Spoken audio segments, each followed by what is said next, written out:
3년 만에 재출간. 성적을 사실 하나도 기대하지 않았었어요.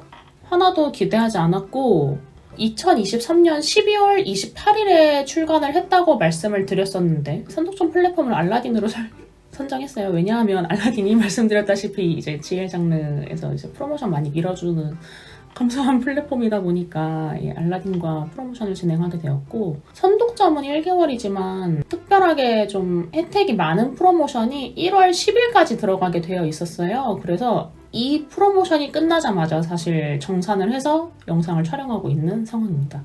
근데 봤을 때 저로서는 사실 나쁘지 않다. 솔직히 말하면 너무 감사한 사랑을 받고 있다는 생각이에요. 제가 2020년 5월 28일에 서성대는 나의 종착지를 출판사와 계약해서 출간을 했었습니다. 그리고 3년간 해당 출판사와 계약 후에 해지 후 작품을 내리고 사실은 재출간할 계획이 없었어요. 왜냐하면 일단 첫 번째는 이 스토리 전개상 수위가 되게 높아요. 수위가 되게 강압적으로 높다 보니까 평점이 좀 되게 안 좋았어요. 평점이 안 좋아서 제가 마음이 많이 안 좋아져서 포스타입이나 투비 등을 통해서 그렇게만 연재를 하려고 했던 상황이었어요. 혹시 보신 분들이 있다면 아시겠지만 이야기 자체가 대단히 격정적이고 아주 휘몰아치는 이야기예요. 초반에는 고등학교 때 헤어졌던 두 주인공이 만나서 다시 재회를 하는가 싶더니 웬 이상한 사람이 나타나서 말도 안 되는 일이 벌어지네? 그리고 이렇게까지 사람들이 계속 싸우고 엉망진창으로 다툰다고? 이게 말이 돼? 라는 일들이 계속 벌어져요. 한참이나. 그래서 평점도 너무 낮았었고 수위도 너무 높고 이렇다 보니까 마음 편하게 연재할 수 있는 포스타입과 투비에서만 연재를 하려고 했었고, 그래서 객단가를 좀 가볍지 않게 잡았었어요. 그리고 이 과정에서 컨텐츠를 그냥 업로드를 하고 싶진 않았어요. 기존에 이 40만 자가량의 서성대는 나의 종착지 출간했던 3권가량의 이 원고가 있는데 이 원고를 그대로 포스타입이나 투비에 업로드를 하고 싶진 않았어요. 왜냐하면 저는 이미 3년 이상의 경력이 있는 작가고 제가 이 경력이 있는 상태에서 초기의 원고인 서성대는 나의 종착지를 다시 봤을 때 아쉬운 부분이 너무 많았던 거예요. 그래서 이 부분을 수정하고 싶기도 했고 이 3년 동안 제가 썼던 또 다른 외전들이 너무 많았기 때문에 얘네를 다 이어붙이고 싶었어요. 그래서 이 모든 걸 다 연결한 상태로 리뉴얼을 하다 보니까 초반에 약 40만 자였던 글이 말도 안 되게 길어져서 1차 리뉴얼을 마쳤을 때 84만 자, 그리고 출간 직전에 최종 리뉴얼에서 90만 자가 됐어요.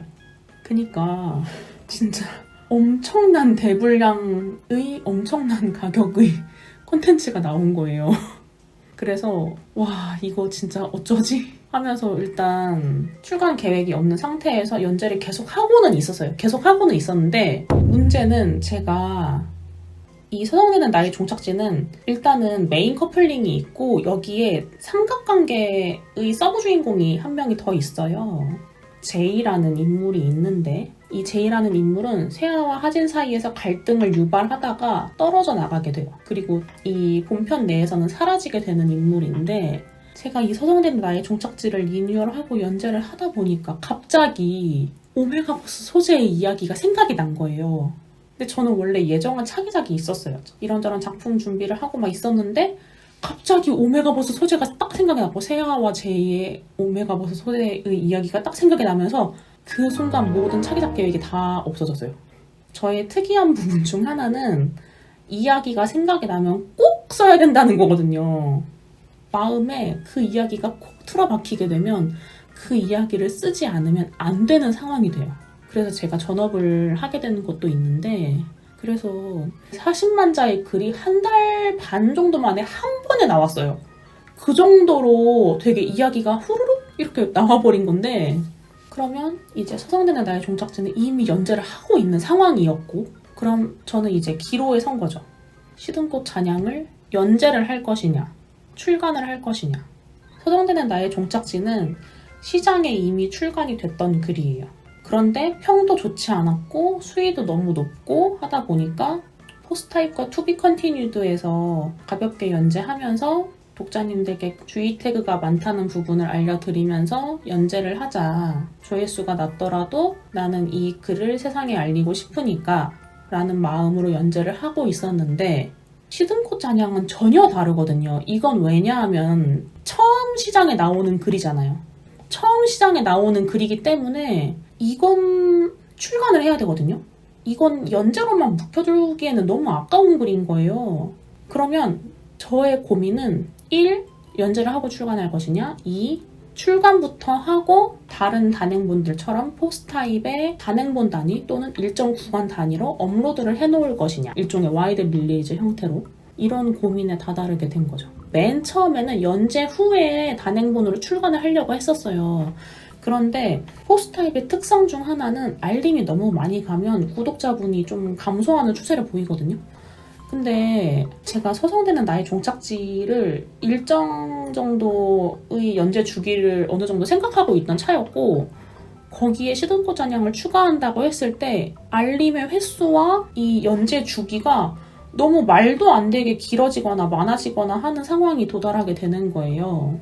그래서 서성대는 나의 종착지의 연재 주기를 앞당기고 시든꽃 잔향을 연재 없이 바로 출간하는 등의 방식으로 약간 일정을 전부 바꿔서 출간하게 되었습니다. 마침 12월에 출간할 수 있어서 개인적으로는 굉장히 기뻤는데 제가 12월 28일에 출간했다는 말씀을 몇 번 좀 드렸어요. 그날이 무슨 날이냐면 제게는 되게 특별한 날이에요. 서성대는 나의 종착지 그리고 시든꽃 잔향 두 작품에 모두 출연하는 주인공 임세하의 생일에 기념비적으로 두 작품을 모두 한꺼번에 출간 또는 재출간 할 수 있게 된 거죠. 그래서 알라딘에서 다행히 출간 협의가 잘 돼서 선독전 출간하게 됐습니다. 소재와 수익시로 좀 원래 연재만 하려고 했다 보니까 서성대는 나의 종착지가 객단가가 너무 좀 높아진 상황이어서 좀 그래서 책이 좀 최종적으로 비싸졌어요. 근데 찾아주시는 독자님들이 계셔서 굉장히 그게 놀랍고 감사했어요. 2023년에 웹소설 작가로서 전향을 했다 보니까 한 해에 매출이 한 1,500만 원 정도는 나와줬으면 좋겠다라고 생각했다는 말씀을 드렸는데 11월까지 사실 그게 도달하기 좀 어렵겠다 이렇게 좀 부정적으로 생각을 했다가 두 작품 출간을 하고서 작품이 좀 잘 돼서 목표에 잘 도달하게 되었는데요. 12월 28일 출간부터 31일까지 서성대는 나의 종착지로 80만 원 그리고 시든꽃 잔향으로 68만 원가량 수입이 발생하면서 이렇게 두 작품으로 연말에 매출이 올라가면서 올해 소설로 누계 1,500만 원이 넘게 되었어요. 작품이 실제로 라이브 되는 시점은 출간 일자의 오전에 작품이 라이브 돼요. 그러면 저는 굉장히 고민을 하게 돼요. 아침에 트위터 등을 통해서 홍보를 할 것이냐 또는 아무래도 성인 콘텐츠니까 20대, 30대 이상의 분들이 오후나 일종의 퇴근 시간대 6시 이후에 트윗을 올리는 게 좋을까? 이 고민을 되게 많이 하거든요.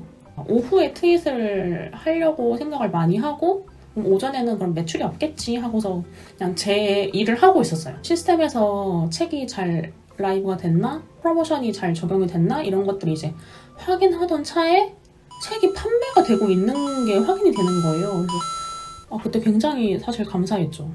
왜냐면 재출간 도서이기도 하고 기존에 출간했던 책과 스토리라인은 완전히 동일해요. 서성대는 나의 종착지는 처음부터 끝까지 세하와 하진이가 재회해서 다시 사랑하게 되는 이 과정 자체는 완전히 동일합니다. 다만 이 과정에서 이전에 좀 부족했던 문장, 보강하고 싶었던 부분, 성인씬 이런 부분이라든지 이후에 썼던 외전 등이 좀 많이 보강이 되면서 그래서 좀 분량이 많이 늘어나게 됐는데 어쨌든 스토리라인은 동일하다 보니까 이 이야기 자체를 새로이 즐길 수는 없는 상황이에요. 그런데도 불구하고 이 가볍지 않은 도서를 글자 수로는 90만 자, 권수로는 10권, 책도 엄청 비싸고 이런 걸 트윗에 홍보를 하기도 전부터 찾아주시는 독자님들이 계셨다는 게 굉장히 감사했어요. 더 열심히 글 많이 써야겠다 이런 생각이 드는 시간이었습니다. 글을 찾아주시는 독자님들께 보답할 길은 아무래도 글밖에 없다는 생각이었어요. 그래서 앞으로도 더 열심히 차기작으로 꼭 보답하겠습니다. 서성되는 나의 종착지는 제가 계속 말씀드리지만 재출간 도서기 때문에 매출을 전혀 기대하지 않았어요. 진짜 매출 0도 생각했었어요. 왜냐하면 너무 책값이 비싸니까. 예를 들면 내고만 겹치는 이상형 누구는 누계 재출간 성적이 55만 원이 안 돼요. 판매 부수가 128부고 물론 이제 뭐 카카오 페이지나 봄툰 같은 곳에서는 회차 단위로 판매를 하고 있기 때문에 카운트를 하지 않았어요. 그렇다고 하더라도 되게 작은 매출이죠. 근데 이제 4일 누계 매출이 80만 원인 상황이니까. 그래서 결론적으로 놓고 본다면 알라딘에서 선독점 주요 프로모션 진행하면서 12월 28일부터 1월 10일까지 2주간 진행하면서 최종 매출은 서성되는 나의 종착지 149만 6,880원 72부가 팔렸습니다. 근데 72부가 팔렸는데 어떻게 150만 원가량이 매출이 나왔지? 라고 생각하실 수 있을 텐데 근데 이거는 프로모션 특성상 세트 매출이 절반을 차지했고 단행본 한 권으로 계산을 해본다면 396부가 판매된 셈입니다. 그리고 AU 매장, 오메가버스 아이디어가 떠올라서 시든꽃 잔향이라는 작품을 구상하게 되었고 알라딘에서 같은 프로모션을 진행했고 함께 선독점을 진행했는데요. 그래서 같이 집계를 해봤어요. 그래서 1월 10일까지 총 14일간 시든꽃 잔향은 118만 7,550원, 134부가 판매됐는데요. 이것도 역시 프로모션 특성상 세트 판매가 좀 우선한 상황이었어요. 그래서 판매 부수로 단행본 한 권당으로 계산을 해본다면 377부가 판매된 셈입니다. 자, 여기서 보면 1월 10일까지 매출을 합산했을 때 서성되는 나의 종착지가 전체 누계 매출 3위로 올라서게 돼요. 그리고 이때 서성되는 나의 종착지와 카모플라주와의 매출 차이가 20만 원밖에 나지 않게 돼요. 그래서 굉장히 놀라워지게 되는 거죠. 저로서는. 서성되는 나의 종착지의 작품 태그는 굉장히 세밀하고 다양해요. 특색이 많고 아주 특이한데 정말 수위가 높고 자극적인 컨텐츠를 좋아하시는 분들이 좋아하실 만한 태그가 정말 많거든요. 아마 1분기 중에 매출 순위가 바뀔 것 같아요. 이 상황이라면. 이번 연말정산에서는 조금 이전과 다른 컨텐츠를 촬영해 보려고 여러 고민을 해보았는데요. 제 상위 3개의 작품 매출 비중과 그 작품의 글자 수 비중이 어떻게 되는지 한번 계산해보면 재밌을 것 같아서 한번 살펴봤어요. 결론적으로는 뭐 수입 대비해서 투입한 노동력은 어떻게 되나 이런 뭐 비중이 얼마나 차이가 나는지 한번 보자라는 취지에서 한번 계산을 해봤는데요. 제가 쓴 GL 작품의 최초 출간을 기준으로 한다면 뭐 순서가 이렇게 될 것 같습니다. 서성되는 나의 종착지는 제게는 첫 출간 작품이기도 하죠. 제가 웹소설 작가로 등단하게 된 작품이고 최근에 재출간한 도서에서 일단 처음 최초 출간을 기준으로 먼저 넣었습니다. 이렇게 총 17개 작품인데요. 네, 여기서 매출 상위 3개 작품은 첫 번째 동거부터 시작하는 사내의 연애 약 740만원, 두 번째 꼬마 아가씨 약 670만원, 세 번째 카모플라주 약 470만원. 네, 구체적인 금액은 앞서서 말씀드렸으니까 여기선 생략하도록 하겠습니다. 3개 작품의 매출을 합산하면 1888만 6,006원인데요. 제 전체 소설의 누계 매출을 합산하면 4,366만 5,093원입니다. 결론적으로 놓고 보면 전체 누계 매출 3등까지의 작품의 매출 비중은 약 43%가량 됩니다. 대박이죠. 저 약간 계산해보고 조금 현타가 왔습니다. 제가 저렇게 작품을 많이 썼는데 결국엔 저를 먹여 살리는 건 이런 메가 히트 작품이네요. 제가 상당히 애틋하게 마음을 주고서 신나게 썼는데 잘 안 된 작품이 한두 개가 아니긴 한데요. 뭐 하나 꼽아보자면 단편이고 단행본가가 1,000원으로 설정된 붉은 선의 미학. 이 작품은 아직 매출이 10만 원이 넘지 않았어요. 좀 잘 되는 작품이 있으면 아무래도 안 되는 작품도 있을 수밖에 없지 않겠냐. 이게 사람 마음이 또 그렇진 않네요. 속상하기도 하고 좀 그렇습니다. 그리고 작업량으로 놓고 보자면 뭐 리뉴얼한 작업 등을 모두 포함해서 제가 쓴 작품의 모든 글자 수를 놓고 보자면 853만 6,576자입니다. 그 중에서 앞서 말씀드린 3개 작품 동시연의 꼬마 아가씨 카모플라주 3개 작품의 글자 수는 135만 8,247자입니다. 15.9%, 네, 즉 16%입니다. 아이고, 네. 노력 대비 잘 벌었네요. 물론 제가 그동안 여러 작품을 써왔기에 그러면서 많이 생각하고 구상하고 제 안에 어떤 경험들이 쌓였기에 카모플라주 같은 작품을 쓸 수 있었다는 생각이에요. 다른 작품이 없었다면 내가 카모플라주를 쓸 수 있었을 것인가? 과연 내가 아무런 작품을 쓰지 않았는데 단번에 동거부터 시작하는 사내 연애를 쓸 수 있었을 것인가? 그렇게는 당연히 생각하지 않죠. 하지만 매출, 그러니까 결론적으로는 인기라는 숫자를 통해서 작품이 일종의 증명되지 않는다라는 건 작가로서는 사실 마음 아픈 일이긴 하죠. 작가라는 직업이 과연 독자라는 글을 읽는 상대방이 존재하지 않을 때 존재할 수 있을 것인가 라는 생각을 좀 하거든요. 그래서 제게는 글을 읽어주시는 분들이 정말 감사하죠. 독자님들 덕분에 글을 쓰고 행복하고 다음의 작품을 준비하면서 뭔가 또 다른 희망을 얻을 수 있다는 건 제게는 굉장히 뜻깊은 일이에요. 제가 뭐 영상이나 포스타입이나 트윗 같은 곳에서 독자님들 항상 감사드립니다. 정말 이런 얘기를 자주 하고 많이 하는데 이 얘기가 정말 빈말이 아니에요. 왜냐하면 계시지 않으면 제 글에 의미가 없어요. 사랑해요, 여러분. 그럼 잘 되는 작품 쓰면 되는 거 아니야? 잘 되는 작품에 루트가 있잖아. 이렇게 말씀하시는 분 계실 수 있을 것 같아요. 예를 들면 최근 출간했던 작품 중에 소나기 정도는 웃음 없이 맞아도 괜찮잖아. 저는 이 작품을 저만의 어떤 이상을 담아서 썼던 작품이었어요. 그래서 이 작품이 잘 안 됐을 때 마음이 좀 안 좋았어요. 황금알을 낳지 않는 거위 또한 마찬가지였어요. 출간 2년이 됐는데 아직 매출이 100만 원이 안 되거든요. 나에게로 넘나드는 파도 이 작품도 마찬가지인 상황이고, 근데 오로지 돈만 생각했다면 제가 사실 글에 이렇게 집중하지는 않았을 거예요. 저는 사실 마케팅이 좀 괜찮은 수입원이거든요. 그리고 잘 되는 작품의 루트를 모르는 건 아니에요. 근데 제 마음이 가는 이야기를 쓰지 않으면 제 마음이 너무 힘들더라고요. 저는 그렇게 생각해요. 동거부터 시작하는 사내 연애가 제가 생각했을 때는 제 작품 중에서 메가히트 할 수 있었던 이유로는 오피스물이나 동거라는 소재, 소위 잘 팔리는 소재여서가 아니라 기댈 곳 없이 애틋하게 힘들어하던 서진이가 자기만 바라보는 희수와 함께 구원서사의 하나로서 행복해지는 결말에 다다를 수 있었기 때문이 아닐까.